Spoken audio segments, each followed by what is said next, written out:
나이가 들수록 삶이 유난히 무겁게 느껴지신다면 오늘 영상을 끝까지 함께 해주십시오. 젊을 때는 보이지 않던 걱정들이 어느새 삶의 표면으로 떠올라 하루를 무겁게 누릅니다. 몸은 예전 같지 않고 마음은 자꾸 뒤를 돌아보게 됩니다. 저는 이 감정을 너무나 잘 알고 있습니다. 그래서 오늘은 늙어서도 홀가분하게 사는 법, 즉 남은 생을 가볍고 단단하게 만드는 실제적인 태도와 생활의 리듬에 대하여 차분히 이야기해 보려고 합니다. 영상을 시작하기 전에 구독과 좋아요로 마음을 보태주신다면 더 좋은 콘텐츠로 보답하겠습니다. 그 작은 응원이 제겐 큰 힘이 됩니다. 우리는 오랫동안 짐을 지고 살아왔습니다.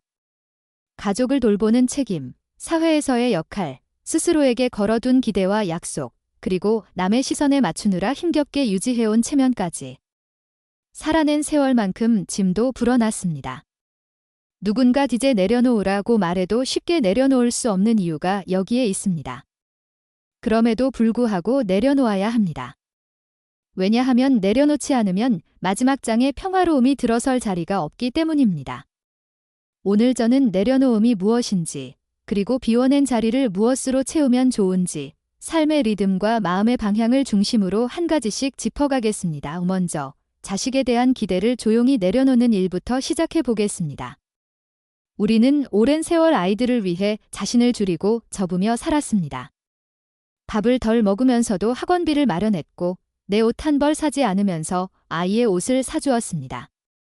그래서 어느 순간부터 그 희생의 무게만큼의 보답을 은연중에 바라게 됩니다. 명절이면 먼저 찾아오기를, 특별한 날이 아니어도 전화를 해주기를, 용돈을 보내주기를 기대합니다. 그러나 기대는 채워질 때보다 비어있을 때가 많습니다. 그 공백은 곧 서운함이 되고 서러움이 됩니다. 밤을 지새우고 마음속에서 되뇌입니다. 그런데 어느 날 깨닫습니다. 자식은 이미 자기 삶의 주인공이고 나는 이제 그들의 장면에 가끔 등장하는 조연에 불과하다는 사실을요. 이 사실을 받아들이는 순간 마음이 한결 가벼워집니다. 아이들이 찾아오면 반갑게 맞이하고 오지 못하면 그럴 수 있다고 이해합니다. 전화가 오면 기쁘게 받고 오지 않으면 내가 먼저 짧게 안부를 묻고 길게 붙잡지 않습니다. 부모와 자식이라는 관계는 소유가 아니라 연결입니다. 연결은 느슨할수록 오래갑니다. 기대를 거두면 매정해지는 것이 아니라 오히려 관계의 온도가 안정됩니다. 억지로 불을 떼지 않아도 오래도록 따뜻한 난로가 됩니다. 이 다음은 돈에 대한 태도입니다. 노후의 불안은 대개 숫자에서 시작됩니다. 통장 잔고가 충분한지, 병원비는 감당할 수 있는지, 요양이 필요해지면 어떻게 할지. 불안은 조심성과 절제를 낳지만 때로는 삶을 통째로 움켜쥐어 숨이 막히게 만들기도 합니다. 돈은 소중하지만 목적이 아니라 도구입니다. 도구는 써야 제 역할을 합니다. 그렇다고 흥청망청 쓰라는 뜻은 아닙니다. 다만 지금의 시간을 위해, 지금 곁에 있는 사람과의 밥 한 끼를 위해, 지금 망설이는 작은 여행을 위해, 지금 배우고 싶은 취미를 위해 돈을 쓰는 용기를 내보시라는 말씀입니다. 아껴 모아둔 돈을 단 한 번도 자신을 위해 쓰지 못한 채 병실에서 생을 마감한 어떤 어르신 이야기를 들을 때면 남겨진 돈이 누군가에겐 쓸모가 있었겠지만 정작 그분의 마지막 기억 속에는 아쉬움이 가득했을지도 모르겠다는 생각을 하게 됩니다. 돈은 삶을 지탱하는 연료이지 삶 자체가 아닙니다. 연료만 가득 채운 채 엔진을 돌리지 않으면 차는 움직이지 않습니다. 적당히 모으고 적당히 쓰면서 내 삶의 지금을 움직여 보십시오. 그러면 숫자에 붙들려 있던 마음이 풀리고 돈이 제자리를 찾습니다. 세 번째로, 건강에 대한 강박에서 한 발 물러서 보십시오. 우리는 건강 정보를 쉴 새 없이 접합니다. 무엇을 먹어야 하고 무엇을 절대 먹지 말아야 하는지, 하루 몇 보를 걸어야 하고 어떤 운동을 반드시 해야 하는지, 영양제는 무엇을 몇 알 먹어야 하는지. 건강을 위한 노력이 어느 순간 행복을 갉아먹기 시작합니다. 몸에 좋은 것을 챙겨 먹어도 마음이 불안하다면 그건 건강이 아닙니다. 운동은 즐거움과 함께할 때 오래 갑니다. 억지로 짜 넣은 스케줄은 몸보다 마음을 먼저 지치게 합니다. 내 몸이 좋아하는 움직임을 찾으십시오. 가벼운 동네 산책이든 친구와 함께하는 가벼운 체조든 물속에서 천천히 호흡을 고르는 수영이든 좋습니다. 중요한 것은 기록이 아니라 리듬입니다. 잘 먹고, 잘 움직이고, 잘 쉬는 일, 여기에 잘 웃는 일들 더하면 충분합니다. 오래 사는 것보다 잘 사는 것이 먼저입니다. 잘 살다 보면 오래 사는 일은 덤으로 따라올 때가 많습니다. 네 번째는 체면과 자존심에 관한 이야기입니다. 남들이 어떻게 볼지 신경 쓰느라 편한 옷을 두고 불편한 옷을 입고 도움을 청하면 약해 보일까봐 혼자 버티다 몸과 마음을 다치는 경우가 많습니다. 그러나 이제는 누구의 기준도 아닌 나의 기준으로 하루를 고르셔도 됩니다. 편한 옷을 입고 편한 신발을 신으십시오. 이해가 되지 않으면 이해되는 척하지 말고 모르면 모른다고 말하십시오. 배우면 됩니다. 도움을 청하면 됩니다. 젊을 때 받았던 도움을 이제는 자연스럽게 돌려받을 차례입니다. 체면이 주는 작은 만족감보다 삶의 실제적인 편안함이 훨씬 큽니다. 자존심은 지켜야 할 때가 있지만 마음의 평화를 앗아갈 정도라면 내려놓아도 됩니다. 무게를 덜면 걸음이 가벼워지고 가벼워진 걸음은 더 많은 풍경을 만나게 해줍니다. 다섯 번째로 과거와 건강한 거리를 두는 법을 권합니다. 누구에게나 되돌리고 싶은 장면과 지우고 싶은 말이 있습니다. 그러나 과거는 손을 뻗을수록 멀어지고 붙들수록 더 무겁습니다. 그 시절의 나는 그때의 상황에서 최선을 다했을 가능성이 큽니다. 지금의 내가 보기엔 서툴고 미숙해 보일지라도 그때의 나는 그럴 수밖에 없었습니다. 그 사실을 인정하면 마음이 달라집니다. 상처를 준 사람을 용서하라는 말은 그 사람의 행동을 옳다고 인정하라는 뜻이 아닙니다. 이제 더 이상 그 일에 내 에너지를 쓰지 않겠다는 선언입니다. 용서는 나를 위해 하는 일입니다. 손에 쥔 뜨거운 돌을 내려놓는 것, 그래서 더 이상 나를 댈 이유를 남겨두지 않는 것, 과거는 기억으로 남기되 현재의 발목을 잡지 못하도록 해주십시오. 여섯 번째는 소유의 문제입니다. 보관이라는 이름으로 쌓아둔 것들이 어느새 나를 보관하고 있는 것은 아닌지 돌아볼 때입니다. 한 해 동안 한 번도 손이 가지 않은 물건이라면 앞으로 손이 갈 가능성도 높지 않습니다. 물건을 정리하면 공간이 생기고 공간이 생기면 숨이 트입니다. 숨이 트이면 생각이 정리됩니다. 옷장은 비어있을수록 아침 시간이 짧아지고 서랍은 단출할수록 필요할 때 바로 찾을 수 있습니다. 오늘 당장 모든 것을 비울 필요는 없습니다. 서랍 하나, 칸 하나부터 시작하십시오. 버리거나 나누거나 꼭 필요한 것만 남기는 작은 결정들을 이어가다 보면 집이 가벼워지고 마음이 유연해집니다. 그리고 언젠가 자식들이 며칠을 내어 부모의 짐을 정리해야 하는 일을 조금 덜어줄 수 있습니다. 이것이야말로 남은 이들을 위한 배려이자 미래의 평안을 위한 준비입니다. 일곱 번째는 새로운 것과의 만남입니다. 낯선 것은 우리를 주저하게 만듭니다.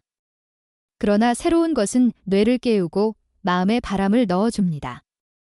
스마트폰 사용법을 배우면 멀리 있는 가족과 더 자주 소통할 수 있고 동네 복지관의 프로그램에 들어가 노래를 배우거나 그림을 그리면 내 안에 있고 지낸 감각이 다시 깨어납니다.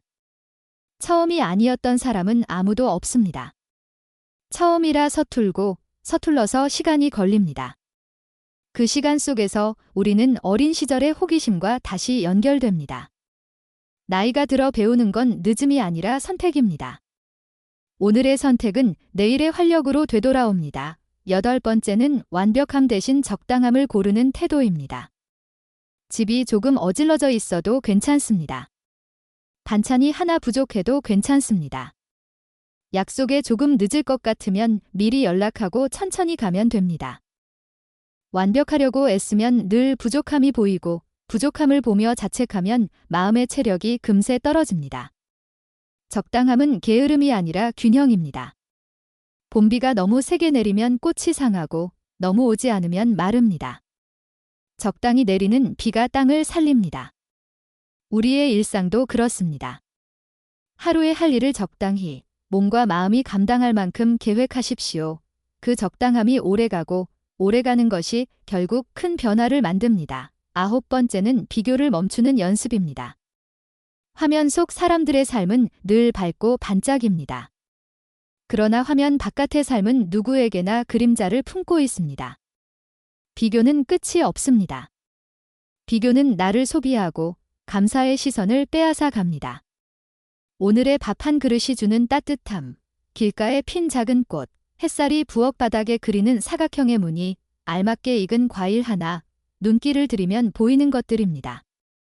감사는 의식적인 훈련에서 시작됩니다. 잠들기 전 오늘의 감사 3가지를 마음속으로 적어 보십시오. 처음에는 억지로 찾는 듯 하지만 어느 순간 습관이 되고 습관이 되면 시선이 달라집니다. 불평 대신 고마움을 먼저 떠올리는 마음은 세상을 바꾸지는 못해도 내 하루의 온도를 바꿉니다. 10번째는 관계를 정리하는 용기입니다.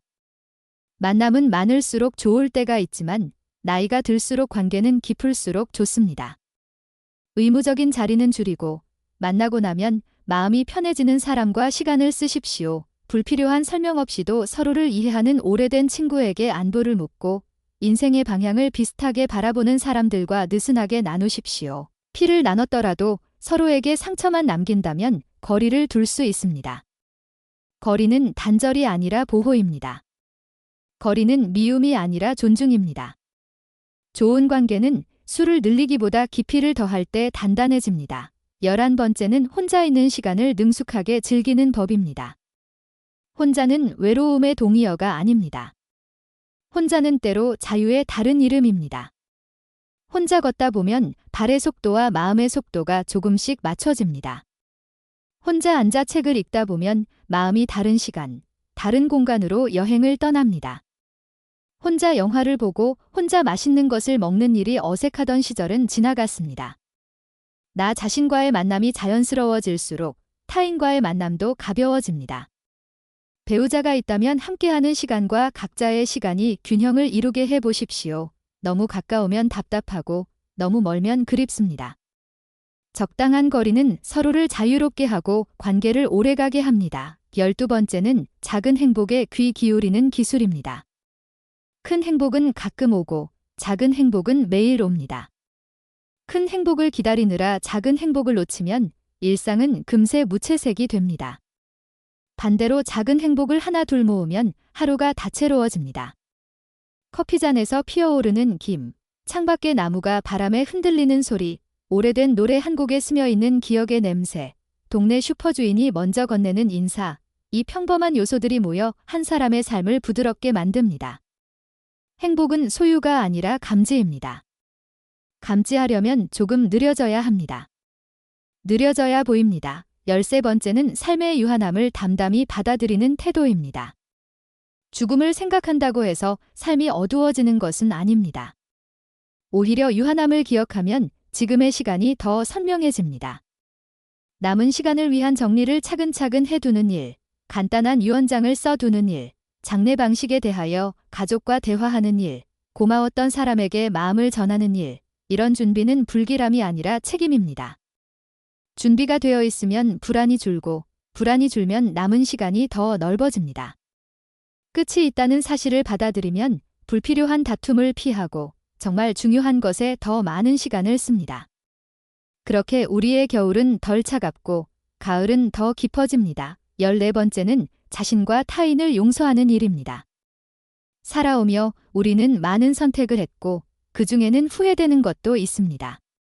그러나 후회의 가시에 계속 피를 묻힐 필요는 없습니다. 그때의 나는 그럴 수밖에 없었다고, 그래도 최선을 다했다고, 이제는 앞으로를 잘 살아보겠다고 스스로를 다독여 주십시오. 남을 향한 용서도 마찬가지입니다. 그 일이 괜찮았다는 뜻이 아니라 더 이상 내 마음의 자리와 시간을 그에게 내어주지 않겠다는 결심입니다. 용서가 어렵다면 미움의 무게가 내 몸에 어떤 흔적을 남겨왔는지 조용히 떠올려 보십시오. 용서는 약함이 아닌 회복의 힘입니다. 15번째는 베풀매 기쁨을 다시 연결하는 일입니다. 돈이 아니어도 됩니다. 시간을 나눌 수 있고, 경험을 전할 수 있고, 따뜻한 말을 건넬 수 있습니다. 길을 잃은 이에게 길을 알려주고, 버스를 겨우 탄 누군가에게 자리를 내어주고, 혼자 사는 이웃에게 반찬을 조금 나누어 주는 일.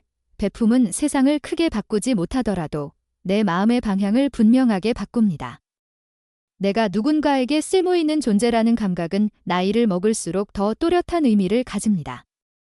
베풀다 보면 언젠가 다른 형태로 돌아옵니다. 돌아오지 않더라도 베풀었다는 사실 자체가 이미 나를 풍요롭게 합니다. 16번째는 현재에 집중하는 연습입니다. 대부분의 걱정은 아직 오지 않은 미래에 대한 것입니다. 일어날지 모를 일을 미리 끌어와 오늘을 흐리게 합니다. 반대로 현재에 집중하면 문제의 크기는 통제 가능한 단위로 줄어듭니다. 식탁 앞에서는 음식의 향과 온도에, 산책길에서는 바람의 결과 빛의 방향에, 대화에서는 상대의 표정과 숨결에 마음을 얹으십시오. 주의의 초점이 현재에 맞춰지면 걱정의 초점은 자연히 흐려집니다. 과거는 추억이 되고 미래는 계획이 됩니다. 현재만이 삶입니다. 17번째는 웃음입니다. 웃음은 마음의 근육을 풀어줍니다. 실수를 했을 때도 먼저 웃어 넘길 수 있는 여유, 넘어졌을 때도 일단 웃고 일어나는 태도는 나를 가볍게 하고 주변을 편안하게 합니다. 세상엔 웃을 일이 줄어드는 듯 보이지만 찾아보면 아직도 많습니다. 재미있는 영상을 보고 친구들과 엉뚱했던 젊은 날의 기억을 꺼내며 웃고 내 삶에서 맥락 없이 등장한 사소한 우연들의 미소를 지어 보십시오. 웃는 얼굴은 마음의 창문을 활짝 엽니다.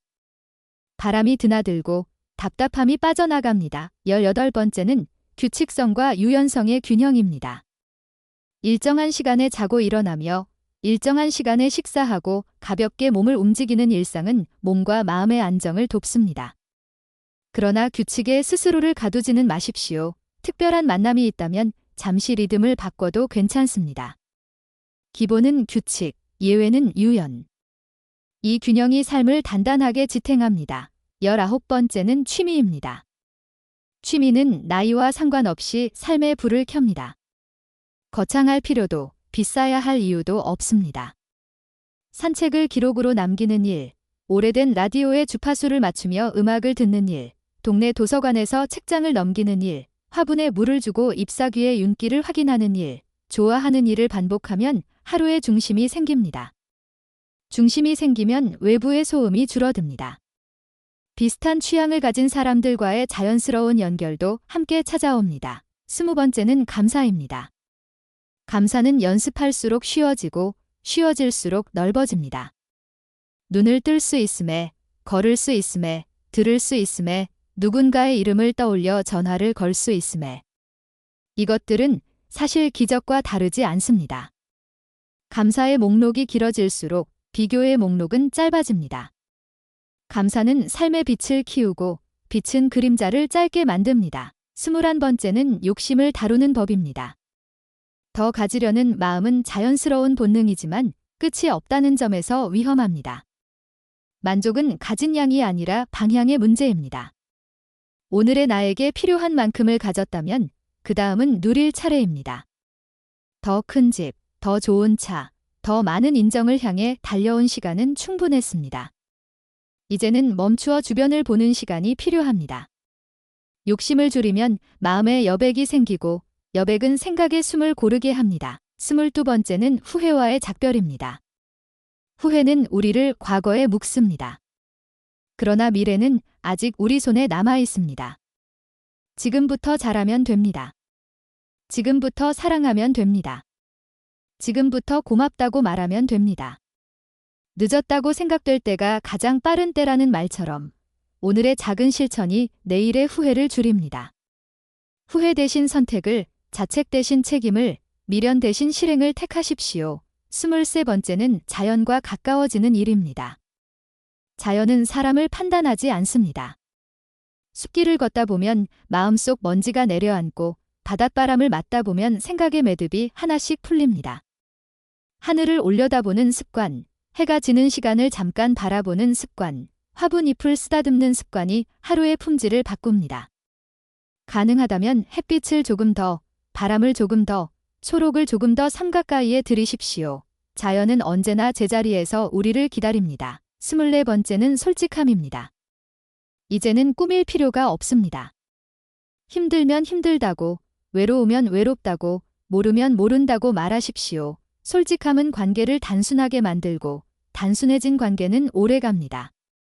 내 약함을 있는 그대로 보여줄 수 있을 때 우리는 비로소 강해집니다. 솔직함은 용기가 아니라 습관입니다.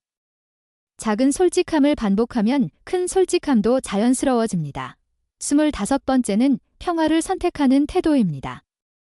옳고 그름을 따져 이기는 것보다 관계를 보존해 평화를 남기는 선택이 더 크고 오래갑니다. 때로는 한 발 물러서고 먼저 사과하고 먼저 손을 내미십시오. 자존심이 무너지지 않을까 걱정되더라도 마음의 평화가 그보다 훨씬 중요합니다. 다툼은 에너지를 고갈시키지만 평화는 에너지를 축적합니다. 평화를 선택하면 하루의 질이 달라집니다. 마지막으로 사랑입니다. 사랑은 모든 내려놓음을 가능하게 하는 힘이고 모든 비움을 채우는 유일한 내용입니다. 나 자신을 먼저 사랑하십시오. 주름진 얼굴과 느려진 걸음을 살면서 남은 흔적으로 자랑스럽게 받아들이십시오. 가족을 사랑하십시오. 자주 만나지 못하더라도 마음으로 가깝게 지내면 충분합니다. 친구를 사랑하십시오. 오래된 친구에게 먼저 연락하고 함께 웃을 기억을 새로 만드십시오. 이웃을 사랑하십시오. 엘리베이터에서 눈을 마주치면 가볍게 인사하고 도움의 손길이 필요한 곳에 마음을 건네십시오. 사랑은 거창하지 않습니다. 사랑은 생활입니다. 생활 속에서 사랑을 반복하면 삶은 자연히 홀가분해집니다. 오늘의 이야기를 정리해 보겠습니다. 늙어서 홀가분하다는 것은 아무것도 없는 상태가 아니라 필요 없는 것을 덜어내고 필요한 것을 단단히 붙잡는 상태입니다. 기대 대신 존중을, 강박 대신 균형을, 비교 대신 감사를, 완벽 대신 적당함을, 미움 대신 사랑을 선택하는 하루. 그렇게 하루를 쌓으면 남은 시간의 밀도가 달라집니다. 무겁던 마음이 가벼워지고 흐리던 시야가 맑아집니다. 우리는 이미 충분히 잘 살아왔고 남은 시간은 덤입니다.